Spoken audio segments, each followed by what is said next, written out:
తెలంగాణ పోరాటాలు, తిరుగుబాట్లు ఇలా చరిత్రలో ఉద్యమం ప్రస్థానం వస్తే తనకంటూ ప్రత్యేక అధ్యాయం ఉండేలా తెలంగాణలో పోరాటాలు జరిగాయి. ముఖ్యంగా తెలంగాణ నేల మీద జరిగిన ప్రతి పోరాటానికి ఒక బలమైన కారణం ఉంది. బ్రిటిష్ పాలనలో ఉన్న దేశం బ్రిటిష్ బానిస సంఖ్యలను తెంచుకునేందుకు పోరాడుతుంటే తెలంగాణ మాత్రం నిజాం నియంతృత్వానికి వ్యతిరేకంగా భూమి కోసం, ముక్తి కోసం, వెట్టి చాకిరి విముక్తి కోసం ఉద్యమించింది. 1940లో నిజాం నిరంకుశత్వానికి, దొరలు, దేశ్ముఖుల భూదాహానికి వ్యతిరేకంగా దున్నేవాడిదే భూమి అనే నినాదంతో పాలకుల పాపపు పరిపాలనని చరమగీతం పాడేందుకు జరిగిందే తెలంగాణ సాయుధ రైతాంగ పోరాటం. మితిమీరిన నియంతృత్వం, జమీందారుల దోపిడీ, వీటికి తోడు మానవత్వం మచ్చుకు కూడా కనిపించని రాక్షస రజకారు సైన్యాల అరాచకాలు, దాంతో పోరాటం ఒక్కటే మార్గం అని నమ్మిన ఆనాటి తెలంగాణ సమాజం ఉద్యమమే ఊపిరిగా నిజాంకు వ్యతిరేకంగా నినాదించడం మొదలుపెట్టింది. 6 గాలం కష్టపడి పండించిన పంటను పాలకులు పాశవికంగా లాక్కుంటుంటే తెలంగాణ ఆడబిడ్డలు కొడవలతో తిరగబడ్డారు. పాలకులకు మద్దతుగా రజకారులు తుపాకులు ఎక్కుపెడుతుంటే తెలంగాణ ప్రజలు గొడ్డలందుకున్నారు. చాకలి ఐలమ్మ, దొడ్డి కొమరయ్య, కొమరంభీం లాంటి ఎందరో వీరుల రక్తంతో తెలంగాణ నేల తడిచింది. దేశం మొత్తం బ్రిటిష్ చెర నుండి బయటపడ్డందుకు సంబరాలు చేసుకుంటుంటే తెలంగాణలో మాత్రం జాతీయ జెండా ఎగరేస్తే నిజాం గూండాలు నిలువున కాల్చి చంపేవారు. భూమి కోసం మొదలైన తెలంగాణ సాయుధ రైతాంగ పోరాటం ఏకంగా తెలంగాణ స్వతంత్ర పోరాటంగా మారింది. హైదరాబాద్ను హస్తగతం చేసుకోవాలని ప్రయత్నిస్తున్న ఆనాటి భారత ప్రభుత్వానికి తెలంగాణ సాయుధ రైతాంగ పోరాటం బాసటగా నిలిచింది. 1948లో హైదరాబాద్ రాష్ట్రాన్ని చుట్టుముట్టిన భారత సైన్యం ఒకవైపు, నిజాం నియంతృత్వానికి ఎదురు తిరిగిన తెలంగాణ సమాజం మరోవైపు, ఇలా అన్ని వైపుల నుంచి అతలకుతలమైన నిజాం చివరికి భారత ప్రభుత్వానికి లొంగిపోయాడు. దాంతో దేశానికి స్వతంత్రం వచ్చిన 13 నెలలకు హైదరాబాద్ రాష్ట్రానికి స్వతంత్రం వచ్చింది. స్వతంత్రం వచ్చినా కూడా తెలంగాణ సాయుధ రైతాంగ పోరాటం ఆగలేదు. దొరలు, జమీందారులకు వ్యతిరేకంగా తెలంగాణ ప్రజలు యుద్ధాన్ని అలాగే కొనసాగించారు. 1951 వరకు ఈ పోరాటం కొనసాగుతూనే ఉంది. 4500 మంది ప్రజలు ఈ పోరాటంలో అసూలు బాశారు. కాబట్టి 1946 నుంచి 1951 వరకు జరిగిన తెలంగాణ సాయుధ రైతాంగ పోరాటానికి అసలు కారణాలేంటి? ఈ సాయుధ రైతాంగ పోరాటం అప్పట్లో ఎలా జరిగింది? తెలంగాణ చరిత్రలో ముఖ్యమైన అధ్యాయంగా నిలిచిన తెలంగాణ సాయుధ రైతాంగ పోరాటం గురించిన ఎన్నో ముఖ్యమైన విలువైన విషయాల్ని ఈ వీడియోలో మీకు తెలియజేయబోతున్నాము. ప్రతి తెలుగువారు, ముఖ్యంగా ప్రతి తెలంగాణ బిడ్డ తప్పక తెలుసుకోవాల్సిన నిజాలివి. కనుక ఎండ్ వరకు మిస్ కాకండి. వీడియోలో ఇన్ఫర్మేషన్ అనేది చాలా అద్భుతంగా ఉంటుంది. అండ్ ఇలాంటి మరెన్నో ఇన్ఫర్మేటివ్ వీడియోస్ని మీ కొరకు తెచ్చేందుకు మీ సపోర్ట్కి వీడియోకి జస్ట్ లైక్ చేయండి చాలు. సో ఇక లేట్ చేయకుండా let's get into the video.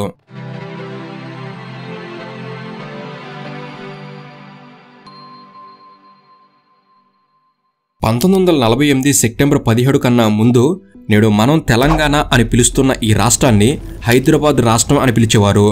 దేశానికి స్వాతంత్రం రావడం కన్నా ముందు దేశం మొత్తం బ్రిటిష్ వారి పాలనలో లేదు. దేశంలో 60% భూభాగం మాత్రమే బ్రిటిష్ వారి చేతిలో ఉండేది. మిగిలిన 40% భూభాగం 584 సంస్థానాలుగా, రాజ్యాలుగా రాచరిక పాలనలో ఉండేది. ఇలా హైదరాబాద్ రాష్ట్రం కూడా నేరుగా బ్రిటిష్ పరిపాలనతో సంబంధం లేకుండా అసఫ్ జాహీ అనే రాజవంశీకుల పాలనలో ఉండేది. ఈ అసఫ్ జాహీ రాజులనే నిజాం రాజులు అని కూడా అంటారు. 1724 నుంచి 1948 వరకు అంటే 224 ఏళ్ల పాటు హైదరాబాద్ రాష్ట్రాన్ని అసఫ్ జాహీ రాజవంశం పాలించింది. ఆనాటి హైదరాబాద్లో కేవలం ప్రస్తుతం మనకు తెలిసిన తెలంగాణ రాష్ట్రం మాత్రమే కాదు, మహారాష్ట్రలోని మరాఠ్వాడా, కర్ణాటకలోని కళ్యాణ ప్రాంతాలు హైదరాబాద్ రాష్ట్రంలో భాగంగా ఉండేది. కాబట్టి భౌగోళికంగా కూడా హైదరాబాద్ రాష్ట్రం ప్రస్తుతం తెలంగాణ రాష్ట్రం కన్నా చాలా పెద్దది. అయితే 224 ఏళ్ల పాటు సాగిన నిజాం రాజుల పాలనలో హైదరాబాద్ రాష్ట్రం వ్యవసాయం, పరిశ్రమలు, చెరువులు, వ్యాపారం లాంటి విషయాల్లో అభివృద్ధి చెందింది.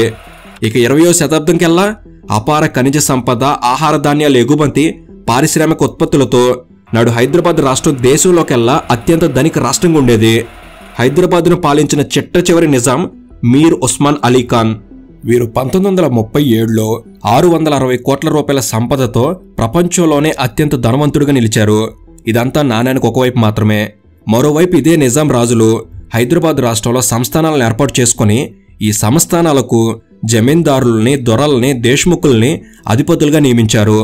వనపర్తి, గద్వాల, జటప్రోలు, అమర్చింత, పాల్వంచ, అనగుండి, గురుగుంట, గోపాలపేట, నారాయణపేట ఇలా తెలంగాణ ప్రాంతం అంతా సంస్థానాలుగా విడిపోయి దొరలు జమీందారులు దేశ్ముఖ్ల చేతిలో బందీలుగా ఉండేది. ఈ దొరలు జమీందారులు దేశ్ముఖ్లు స్థానికంగా ప్రజల నుంచి పన్నులు వసూలు చేస్తూ నిజాం రాజుకు పంపించేవారు. రాష్ట్రంలో వ్యవసాయం వ్యాపారం చేసే వారితో పాటు కూలీలు కూడా నిజాం రాజుకి కప్పం కట్టేవారు. నిజాం అండదండలతో ఆనాటి హైదరాబాద్ రాష్ట్రంలో ఉన్న జమీందారులు దొరలు దేశ్ముఖ్ల ఆగడాలు మితిమీరిపోయాయి. పటేల్ పట్వారీ వ్యవస్థను అడ్డం పెట్టుకుని లక్షలాది ఎకరాల భూముల్ని దొరలు హస్తగతం చేసుకున్నారు. తహసీల్దార్లు తలుక్దారుల ద్వారా భూ రికార్డులను మార్చి లక్షలాది ఎకరాలకు యజమానులుగా మారి దొరలు జమీందారులు దేశ్ముఖ్లు భూస్వాములుగా చలామణయ్యేవారు. మొత్తం రాష్ట్రంలో 40% భూమి నిజాం ఆధీనంలో ఉంటే మిగిలిన 60% భూములు భూస్వాముల చేతిలో ఉండేవి. భూస్వాముల ఆధీనంలో ఉన్న భూముల్లో ప్రజల చేత బలవంతంగా వెట్టి చాకిరీ చేయిస్తూ పంటలు పండించేవారు. పండిన పంటలో కప్పం చెల్లించగా మిగిలింది మాత్రమే రైతులకు దక్కేది. నష్టం వచ్చినా ముక్కు పిండి కప్పం వసూలు చేసేవారు. నిజాం కుటుంబంలో కార్యక్రమాలకు ప్రజల నుంచి పన్నుల రూపంలో ధాన్యం వస్తువులు సేకరించేవారు. నిజాంకి చెల్లించినట్లే స్థానికంగా దొరలు జమీందారులు కూడా వారి ఇంట్లో జరిగే కార్యక్రమాలకు వేడుకలకు ప్రజలతో పని చేయించుకోవడం, ప్రజల నుంచి పన్నులు వసూలు చేయడం మొదలుపెట్టారు. దాంతో రాను రాను వెట్టి చాకరీ చేస్తున్న ప్రజల నుంచి దొరలు జమీందారులు దేశ్ముఖ్లు వీరంతా నిజాంకి చెల్లించాల్సిన కప్పం కన్నా అధికంగా పన్నులు వసూలు చేసేవారు. దాంతో ప్రజల కష్టం నిజాంకి భూస్వాములకి కప్పం కట్టేందుకే సరిపోయేది. వీటన్నిటితో పాటు ప్రజల నుంచి అధిక పన్నులు వసూలు చేయడమే కాకుండా అధిక వడ్డీలు కూడా వసూలు చేసేవారు. భూస్వాముల భూములను కౌలుకు తీసుకుని పంటలు పండించే రైతుల నుంచి కప్పంతో పాటు కౌలు కూడా అధికంగా వసూలు చేసేవారు. వెట్టి చాకిరీ అధిక పన్నులతో పాటు నిజాం రాజ్యంలో భావ వ్యక్తీకరణ స్వేచ్ఛ కూడా ఉండేది కాదు. హైదరాబాద్ రాష్ట్రంలో తెలుగు, కన్నడ, మరాఠీ ఈ 3 భాషలు మాట్లాడే ప్రజలు ఎక్కువగా ఉన్నా కూడా నిజాంల భాష అయిన ఉర్దూకే ఎక్కువ ప్రాధాన్యత ఇచ్చేవారు. పాఠశాలలో ఉర్దూలోనే బోధనలు జరిగేవి. మాతృభాషను కాదని ఉర్దూని మాత్రమే బలవంతంగా ప్రజల మీద రుద్దేవారు. దాంతో 1912 నవంబర్ 12న హైదరాబాద్లో టేక్మాల్ రంగారావు అనే ఒక మేధావి ఇంట్లో కొందరు విద్యావంతులు మేధావులు అందరూ కలిసి తెలుగు భాషను సంస్కృతిని పరిరక్షించే లక్ష్యంతో ఆంధ్ర జనసంఘం అనే సంస్థను ఏర్పాటు చేశారు. తెలంగాణ సాయుధ రైతాంగ పోరాటానికి ఇదే తొలిమెట్టు. అలా నిజాం రాజ్యంలో తెలుగు భాషని సంస్కృతిని పరిరక్షించే లక్ష్యంతో ఏర్పాటైన ఆంధ్ర జనసంఘంలో మాడపాటి హనుమంతరావు, బూర్గుల రామకృష్ణరావు, నరసింహారావు, వీరభద్రరావు, రామస్వామి నాయుడు ఇలా మొత్తం 11 మంది యువకులు ఆనాడు ఆంధ్రజన సంఘంలో సభ్యులుగా ఉండేవారు. వీరంతా కలిసి కేవలం తెలుగు భాష సంస్కృతి పరిరక్షణ మాత్రమే కాకుండా నిజాం రాజ్యంలో జరుగుతున్న నిరంకుశ పాలన గురించి చర్చించుకోవడం మొదలుపెట్టారు. వెట్టి చాకిరీ నిర్మూలన, అధిక పన్నుల గురించి ప్రజల్లో చైతన్యం నింపే ప్రయత్నం చేశారు. 1912లో మొదలైన ఈ ఆంధ్రజన సంఘంలో అనేక మంది మేధావులు విద్యావంతులు నిజాం పాలన పట్ల వ్యతిరేకత ఉన్నవారు చేరారు. దాంతో 1928 కల్లా ఆంధ్ర జనసంఘం ఆంధ్ర మహాసభగా మారింది. మాడపాటి హనుమంతరావు, సూరవరం ప్రతాపరెడ్డి లాంటి వారి నాయకత్వంలో రావి నారాయణ రెడ్డి, ముగ్ధం మెయినుద్దీన్, భీమిరెడ్డి నరసింహారెడ్డి, మల్లు వెంకట నరసింహారెడ్డి, మల్లు స్వరాజ్యం, ఆరుట్ల రామాంధ్రారెడ్డి, ఆరుట్ల కమలాదేవి, బద్దం ఎల్లారెడ్డి, అనబేరి ప్రభాకర్ లాంటి వారు స్థానికంగా ఉండే దొరల మీద, జమీందారుల మీద, భూస్వాముల మీద పోరాటం చేయడం మొదలుపెట్టారు. భారత కమ్యూనిస్టు పార్టీ ఆనాడు వీరికి అండగా నిలిచింది. వీరంతా కమ్యూనిస్టు పార్టీలో చేరి పెత్తందారుల మీద పోరు మొదలుపెట్టారు. రావి నారాయణ రెడ్డి లాంటి వారు కమ్యూనిస్టు పార్టీ మద్దతుతో ఆంధ్ర మహాసభ పేరుతో చేస్తున్న నిజాం వ్యతిరేక పోరులో సామాన్య రైతులు, కార్మిక సంఘాలు, రైతు కూలీలు కూడా మద్దతు ప్రకటించారు. దాంతో నిజాం వద్ద ఉన్న పోలీస్ పటేళ్లకు ప్రజలను ఎదుర్కోవడం సాధ్యం కాలేదు. దాంతో 1938లో కాసిం రజ్వీ నాయకత్వంలో ఎంఐఎం నాయకుడు బహదూర్ యార్ జంగ్ రజకార్ అనే వాలంటరీ సైనిక మూకం తయారు చేశాడు. నిజాం మరియు భూస్వాములు, పెత్తందారులు, దొరలందరూ కలిసి ఈ రజకార్లకు పూర్తి స్వేచ్ఛను, ప్రత్యేక అధికారాలను ఇచ్చారు.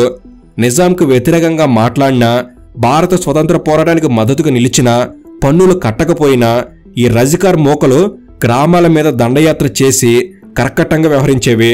ముందుగా కాసిం రజ్వీ నాయకత్వంలో ముస్లిం యువకులతో మొదలైన ఈ రజకార్ సైన్యంలో హిందువులు, ఇతర మతాల యువకులు కూడా చేరారు. పోలీస్ పటేళ్లతో పాటు రజకార్ సైన్యం అండదండలతో గ్రామాల్లో దొరలు, దేశ్ముఖ్లు, భూస్వాముల ఆగడాలు మరింత ఎక్కువయ్యాయి. ఎదురుతిరిగిన వారిని రజకార్లతో కొట్టించడం, చంపించడం లాంటి ఘోరాలు తెలంగాణ గ్రామాల్లో జరిగాయి. ప్రజల నుంచి అధిక పన్నులు వసూలు చేయడం, వెట్టి సాకిరీ, శ్రమ దోపిడీ విధానాలతో ఆనాడు దొరల ఆగడాలకు అడ్డు అదుపు లేకుండా పోయాయి. మరోవైపు ప్రజల్లో చైతన్యం తీసుకురావడం కోసం ప్రజల్లో ధైర్యం నింపేందుకు కమ్యూనిస్టు పార్టీలు ఒగ్గు కథ, బుర్ర కథ లాంటి వాటితో ప్రయత్నాలు మొదలుపెట్టాయి.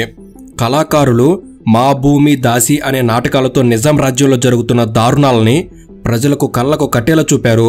దాంతో ప్రజల్లో చైతన్యంతో పాటు ధైర్యం కూడా వచ్చింది. దాంతో దున్నే వాడిదే భూమి అనే నినాదం ప్రజల్లోకి మరింత బలంగా వెళ్ళింది. ఇక ఆ సమయంలో రాపాక రామచంద్రారెడ్డి నిజాం అన్నతో రెచ్చిపోతూ ఉన్నారు. ఆయనకి 40,000 ఎకరాల భూమి ఉండేది. 60 గ్రామాలు రాపాక రామచంద్రారెడ్డి ఆధీనంలో ఉండేవి.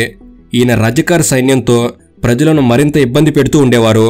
దాంతో షేక్ బందగి అనే ముస్లిం వ్యక్తి తన అన్న నుంచి తనకు రావాల్సిన 8 ఎకరాల భూమి కోసం కోర్టులో కేసు పెట్టాడు. అయితే షేక్ బందగి వాళ్ళ అన్న రామచంద్రారెడ్డి వద్ద ఉద్యోగిగా పనిచేసేవాడు. దాంతో రామచంద్రారెడ్డి షేక్ బందగి మీద కక్ష కట్టాడు. కానీ బందగి మాత్రం వెనక్కి తగ్గలేదు. కోర్టు కూడా బందగికి అనుకూలంగా తీర్పిచ్చింది. దాంతో రామచంద్రారెడ్డి అవమానంగా భావించాడు. కోర్టు ఆర్డర్ తీసుకునేందుకు బందగి వెళ్తుంటే దారి మధ్యలో రామచంద్రారెడ్డి గూండాలు బందగి మీద దాడి చేసి చంపేశారు. 1941లో జనగామ సూర్యాపేట రహదారిలో కామారెడ్డిగూడెం బస్టాండ్ సమీపంలో నడి రోడ్డు మీద బందగి హత్య జరిగింది. దాంతో ఈ హత్యతో రామచంద్రారెడ్డి మీద ప్రజల్లో తీవ్ర ఆగ్రహం మొదలైంది. నిజాం అండతో దొరలో దేశముఖులు చేస్తున్న అరాచకాలకు వ్యతిరేకంగా ప్రజలు ఉద్యమాన్ని మరింత ముందుకు తీసుకెళ్లారు. ఇప్పటికీ కామారెడ్డిగూడెం బస్టాండ్ వద్ద బందగి హత్యకు ఆనవాలుగా ఒక పెద్ద స్తూపం కనిపిస్తూ ఉంటుంది. బందగి లాంటి పేద ముస్లిం మరణం ఎందరికో ప్రేరణనిచ్చింది. దాంతో దొరల మీద, దేశ్ముఖుల మీద, రజకార్ల మీద ఆ సంఘటన నుంచి ప్రజలు బలంగా తిరగబడడం మొదలుపెట్టారు. ఆనాడు తెలంగాణలోని ప్రజలు తిరగబడుతున్న కొద్దీ రజకార్ల ఆగడాలు మరింత ఎక్కువయ్యాయి. కమ్యూనిస్టు పార్టీలు ప్రజల్లో చైతన్యాన్ని తీసుకురావడంలో చాలా కీలకంగా మారాయి. దొరల పెత్తనం మీద తిరగబడిన ప్రతి ఒక్కరికి కమ్యూనిస్టులే వెన్నుదన్నుగా నిలిచారు. బాంచేత్ దొరని కాల్మొక్కుతా అని బానిస బతుకుకు అలవాటు పడ్డ చాకలి ఐలమ్మ లాంటి సామాన్య మహిళలు కూడా కొడవళ్లతో, కర్రలతో దొరల పంపిన రజకార్ సైన్యాల మీద తిరగబడ్డారు. 1944లో వరంగల్ జిల్లా పాలకుర్తికి చెందిన చాకలి ఐలమ్మ కుటుంబం పాలకుర్తి పక్కనే ఉండే మల్లంపల్లిలో 40 ఎకరాల భూమిని కౌలుకు తీసుకుని సాగు చేసింది. దుక్కి దున్ని, విత్తు నాటి, చేలను కాపాడుకుని, పంట కోసి ధాన్యాన్ని ఇంటికి తీసుకువెళ్లే ముందు రామచంద్రారెడ్డి పంపిన రజకార్ సైన్యం పంటను కాజేయాలని చూసింది. దాంతో ఐలమ్మ కుటుంబం అడ్డం తిరిగింది. కొంగు నడుముకు చుట్టి, కొడవలి చేతపట్టి, ఎర్ర జెండా అండతో ఐలమ్మ రజకార్ల రక్తం కళ్ళజూసింది. రజకార్లకు ఐలమ్మ కుటుంబానికి మధ్య జరిగిన ఆ గొడవలో చాకలి ఐలమ్మ కొడుకు మరణించాడు. ఐలమ్మ భర్తని, మరో 2 కొడుకుల్ని రజకార్లు బంధించి జైల్లో పెట్టారు. దొర ఎదురుగా నిలబడి చాకలి ఐలమ్మ, దొర నువ్వు నన్ను చంపితే నా కొడుకులు నిన్ను బతకనియరు, నీ గడిల గడ్డి మొలుస్తుంది అని ఐలమ్మ ఏకంగా దొరను ఎదిరించింది. దొర ఆగడాలని ధైర్యంగా ఎదుర్కొంది. ఆ రోజున చాకలి ఐలమ్మ చేసిన పోరాటం ఎందరికో స్ఫూర్తినిచ్చింది. పంటను కాపాడుకునేందుకు సామాన్య మహిళ చాకలి ఐలమ్మ తిరుగుబడ్డ తీరు ఉద్యమానికి మరింత ఊపినిచ్చింది. ఐలమ్మ సాహసం గురించి ఊరూరా చెప్పుకున్నారు. దాంతో తిరగబడితే తప్ప దొరల దారుణాలకు కళ్ళెం వేయలేమని ఆనాటి తెలంగాణ సమాజం బలంగా నమ్మింది. ఉద్యమానికి ప్రజల మద్దతు మరింత పెరిగింది. ప్రజల నుంచి వస్తున్న వ్యతిరేకత గమనించి చాలా మంది జమీందారులు, దొరలు, దేశ్ముఖులు స్వచ్ఛందంగా భూముల్ని ప్రజలకిచ్చేశారు. అలా లక్షలాది ఎకరాల భూమి తిరిగి ప్రజలకు దక్కింది. తెలంగాణ సాయుధ రైతాంగ పోరాటంలో ఇదే తొలి విజయం. ఇక చాకలి ఐలమ్మ ఇచ్చిన స్ఫూర్తితో పాలకుర్తి పక్కన ఉండే కడవెండి గ్రామంలో దొడ్డి కొమరయ్య కుటుంబం తిరగబడింది. రామచంద్రారెడ్డి తల్లి జనమ్మ ఈ గ్రామంలో దొరసానిగా చలామణి అయ్యేది. దాంతో కడవెండి గ్రామం అంతా ఏకమై పన్నులు కట్టేది లేదని దొడ్డి కొమరయ్య నాయకత్వంలో తిరుగుబాటు చేశారు. దాంతో 1946 జూలై 5న రజకారు మోకలు కడవెండి గ్రామం మీద దండయాత్ర చేశారు. దొడ్డి కొమరయ్య నాయకత్వంలో కొడవళ్ళు, కత్తులు, గొడ్డళ్ళు, గుణపాలు పట్టుకొని ఆ గ్రామం మొత్తం రజకారులను ఎదిరించింది. దాంతో రజకారులు జరిపిన కాల్పుల్లో దొడ్డి కొమరయ్య అక్కడికక్కడే మరణించాడు. దొడ్డి కొమరయ్య అన్న దొడ్డి మల్లయ్య, కొండయ్యలు కూడా గాయపడ్డారు. దొడ్డి కొమరయ్య మరణంతో ఘర్షణ మరింత ముదిరింది. కడవెండి గ్రామం చేసిన పోరాటంలో రజకారు సైన్యం తోకముడిచింది. కానీ సాయుధ రైతాంగ పోరాటం మాత్రం దొడ్డి కొమరయ్య అనే ఉద్యమ నాయకుడిని కోల్పోయింది. దాంతో దొడ్డి కొమరయ్య మరణించిన తర్వాత నుంచి రెండో దశ ఉద్యమం మొదలైంది. ఈ రెండో దశ తెలంగాణ రైతాంగ సాయుధ పోరాటాన్ని తెలంగాణ స్వాతంత్రోద్యమం అని పిలుస్తారు. రావి నారాయణ రెడ్డి, చంద్ర రాజేశ్వరరావు, మల్లు స్వరాజ్యం, ఆరుట్ల కమలాదేవి, బొమ్మగాని ధర్మభిక్షం, మాడపాటి హనుమంతరావు, దాశరథి రంగాచార్య, కాళోజీ నారాయణరావు, షోయాబుల్లా ఖాన్, సురవరం ప్రతాప్ రెడ్డి, మోగ్దం మొయినుద్దీన్ లాంటి వారు తెలంగాణ స్వతంత్రోద్యమాన్ని ముందుని నడిపించారు. వీరిలో కమ్యూనిస్టు పార్టీ వారు, కాంగ్రెస్ పార్టీకి నాయకులు, సోషలిస్టు పార్టీ నాయకులు కూడా ఉన్నారు. ఆనాడు ఉద్యమం కోసం రాజకీయాలు పక్కన పెట్టి రాజకీయాలకు అతీతంగా నాయకులు పోరాడారు. భారతదేశంలో హైదరాబాద్ రాష్ట్రాన్ని భాగం చేస్తే నిజాం నిరంకుశ పాలన నుంచి తప్పించుకోవచ్చని ప్రజలను చైతన్యపరిచారు. ఇందులో భాగంగానే జాయిన్ ఇండియా అనే ఉద్యమం మొదలైంది. దాంతో ప్రజలను పన్నులు కట్టకుండా ఉండేలా చేశారు. తెలంగాణలో పల్లెలన్నీ ఒకటయ్యాయి. ముఖ్యంగా ఉమ్మడి వరంగల్, ఉమ్మడి ఖమ్మం, ఉమ్మడి నల్గొండ, ఉమ్మడి ఆదిలాబాద్ జిల్లాలో 3000 గ్రామాలు పన్నులు కట్టడం మానేశాయి. రైతులు కప్పం చెల్లించడం ఆపేశారు. 1947 ఆగస్టు 15న దేశం అంతా స్వతంత్ర సంబరాలు జరుపుకుంది. కానీ ఆనాటి హైదరాబాద్ రాష్ట్రంలో మాత్రం భారత జాతీయ జెండాను నిషేధించారు. భారత జాతీయ జెండా ఎగరవేస్తే రాజద్రోహులుగా గుర్తించి రజకారు, మూకలు దాడి చేసేవి. అయినా ఆనాటి హైదరాబాద్ రాష్ట్రంలో అక్కడక్కడ ధైర్యం చేసి జాతీయ జెండా ఎగరవేశారు. అయితే భారతదేశానికి స్వాతంత్రం వచ్చిన తర్వాత హైదరాబాద్ రాష్ట్రాన్ని భారతదేశంలో విలీనం చేయాలని అప్పటి ప్రభుత్వం నిజాం నవాబ్ మీర్ ఉస్మాన్ అలీ ఖాన్ని కోరింది. దానికి నిజాం రాజు ఒప్పుకోలేదు. పైగా అప్పటి ప్రభుత్వంతో కయ్యానికి కాలు దువ్వాడు. దాంతో 13 నెలల సుదీర్ఘ చర్చల తర్వాత నిజాం ఎంతకు వెనకపోయేసరికి హైదరాబాద్ మీద పోలీస్ చర్య మొదలుపెట్టాల్సి వచ్చింది. 1948 సెప్టెంబర్లో భారత్ పోలీస్ సైన్యం హైదరాబాద్ను చుట్టుముట్టాయి.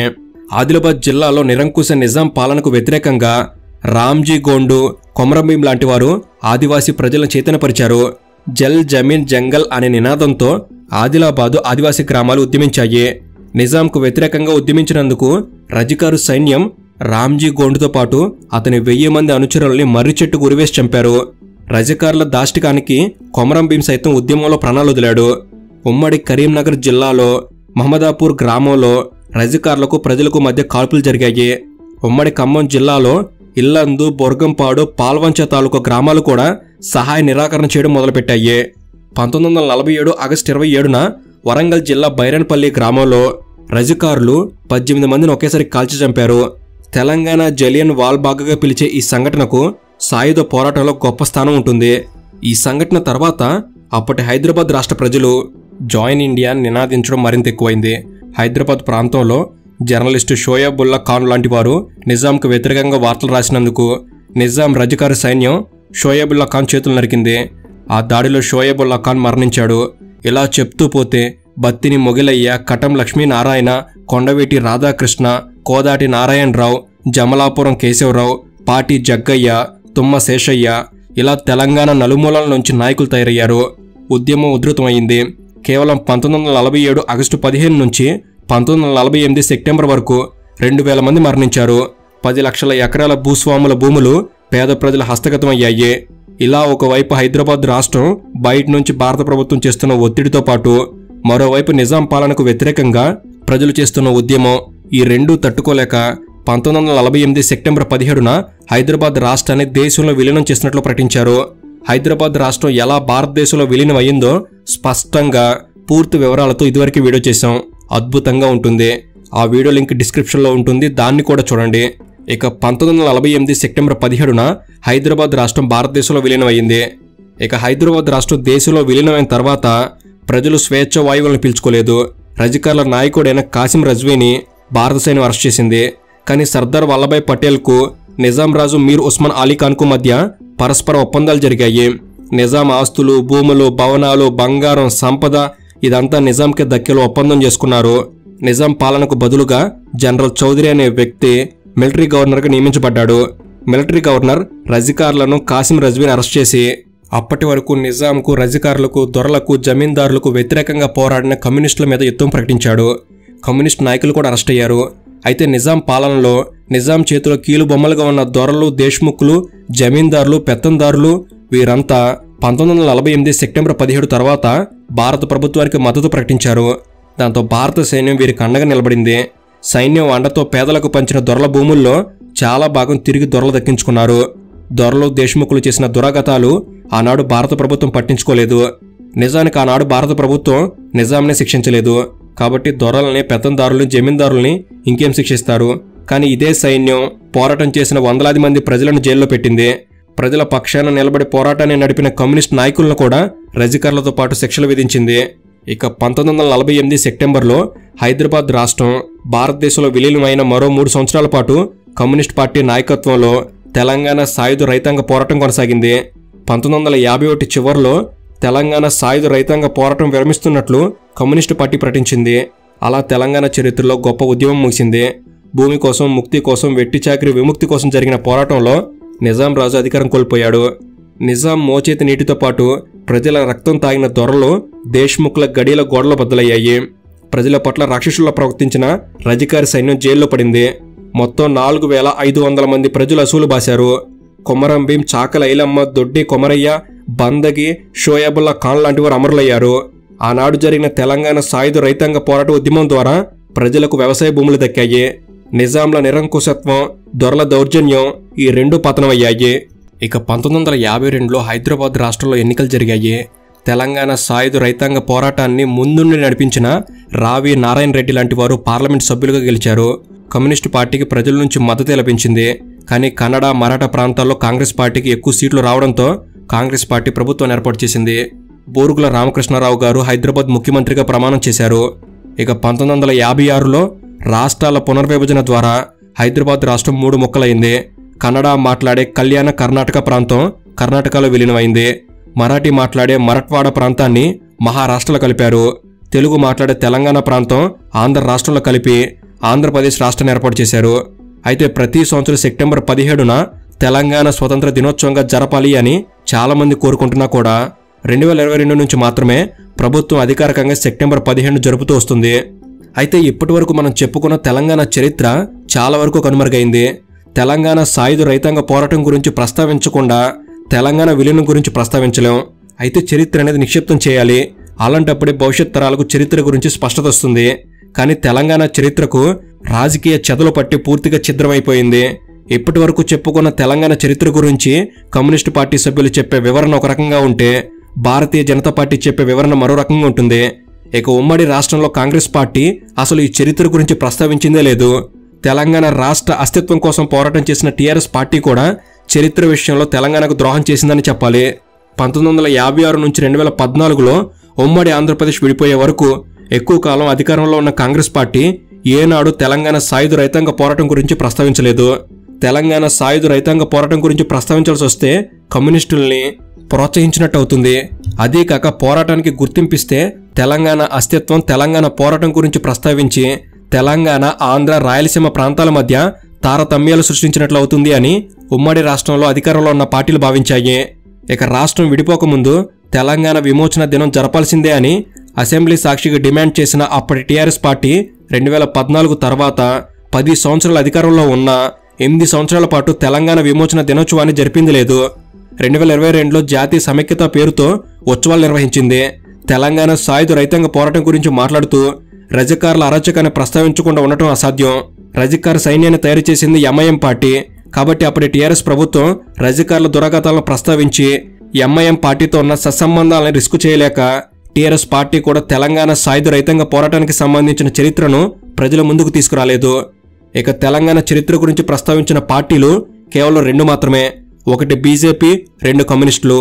నిజాం రాజు ముస్లిం కాబట్టి ముస్లిం దురాఘాతాలని ప్రజలకు వివరించేందుకు బీజేపీ తెలంగాణ చరిత్ర గురించి పదే ప్రస్తావిస్తుంది. బీజేపీ ఏకంగా 2017 నుంచి తెలంగాణ విమోచన దినోత్సవాన్ని అధికారంగా నిర్వహిస్తూ వస్తుంది. అయితే చరిత్ర గురించి ప్రస్తావించే బీజేపీ కేవలం నిజాం రాజుకు వ్యతిరేకంగా జరిగిన పోరాటం లాగా రజకర్ మూకలు చేసిన అరాచకాలను మాత్రమే బీజేపీ వివరిస్తుంది. మతం మాత్రమే ప్రధానంగా బీజేపీ చరిత్రను ఒక కోణం నుంచి మాత్రమే ప్రజలకు వివరిస్తుంది. తెలంగాణ విమోచన దినోత్సవాన్ని హిందూ ముస్లిం ఘర్షణలాగా చిత్రీకరించే ప్రయత్నం బీజేపీ చేస్తుంది. బీజేపీ అన్నట్టు హిందూ ముస్లిం వ్యవహారమే అయితే నిజాంకు వ్యతిరేకంగా ప్రాణాలు కోల్పోయిన షేక్ బందగి, షోయబుల్లా ఖాన్ లాంటి వారు ముస్లింలే కదా. ఇక ముస్లిం రాజుకు మద్దతుగా ఉన్న దేశ్ముఖ్లు, దొరలు, జమీందారులు వీరిలో చాలా మంది హిందువులే కదా. సర్దార్ వల్లభాయ్ పటేల్ తెలంగాణను ముస్లిం దురాఘాతం నుంచి కాపాడాడు అని బీజేపీ ప్రచారం చేస్తుంది. అదే నిజమైతే భారత సైన్యం నిజాంని ఎందుకు అరెస్ట్ చేయలేదు? నిజాం ఆస్తులను ఎందుకు స్వాధీనం చేసుకోలేదు? కాబట్టి తెలంగాణ సాయుధ రైతాంగ పోరాటం పాలకులకు, దొరలకు, పెత్తందారులకు, జమీందారులకు, దేశ్ముఖ్లకు మరియు సామాన్య పేద ప్రజలకు మధ్య భూమి కోసం, భుక్తి కోసం, వెట్టి చాకిరి విముక్తి కోసం జరిగింది. ఇక కమ్యూనిస్టు పార్టీలు చరిత్రను చెప్పే ప్రయత్నం చేసినా వారు ఇప్పటి వరకు అధికారంలో లేకపోవడం వల్ల తెలంగాణ సాయుధ రైతాంగ పోరాటానికి సంబంధించిన చరిత్ర విషయంలో కమ్యూనిస్టుల రోదన మూగ రోదనగా మిగిలిపోయింది. కాబట్టి పోరాట పటిమతో రాచరికపు పునాదుల్ని కోకటి వేలతో పెకిలించిన తెలంగాణ ప్రజల ఉద్యమ చరిత్రను రాజకీయ ప్రయోజనాల కోసం ఎవరికి తోచినట్టు వారు వక్రీకరించారు. బీజేపీ విమోచనమని, బీఆర్ఎస్ సమైక్యత అని, ఇప్పుడు కొత్తగా కాంగ్రెస్ ప్రజా పాలన అని, ఇలా అలనాటి చరిత్రకు ఎవరికి తోచిన పేరు వారు పెట్టుకుంటున్నారు. ఇప్పటి వరకు మనం చెప్పుకున్న తెలంగాణ చరిత్రలో కూడా ఎంతవరకు నిజముందో చెప్పలేని పరిస్థితి. కాబట్టి చెదలు పట్టిన తెలంగాణ చరిత్రను మా వంతు ప్రయత్నంగా అందుబాటులో ఉన్న సమాచారం ఆధారంగా రాజకీయ పార్టీల దృష్టికోణంలో కాకుండా తటస్థంగా ఆవిష్కరించి మీ ముందుకు తెచ్చాం. కాబట్టి చరిత్రకు సంబంధించి మేము తెలుసుకోలేకపోయిన విలువైన విషయాలు మీ వద్ద ఉంటే కామెంట్ చేయండి. ఈ వీడియో మీద మీ అభిప్రాయం ఏంటో కూడా కామెంట్ చేయండి. సో ఇది ఫ్రెండ్స్, ఈ విలువైన సమాచారాన్ని మీకోసం తీసుకురావడంలో మా కష్టాన్ని కనుక మీరు గుర్తించినట్లయితే జస్ట్ లైక్ చేయండి చాలు. వీలైతే ఒకరికైనా షేర్ చేయండి. Thank you for watching. Have a good day.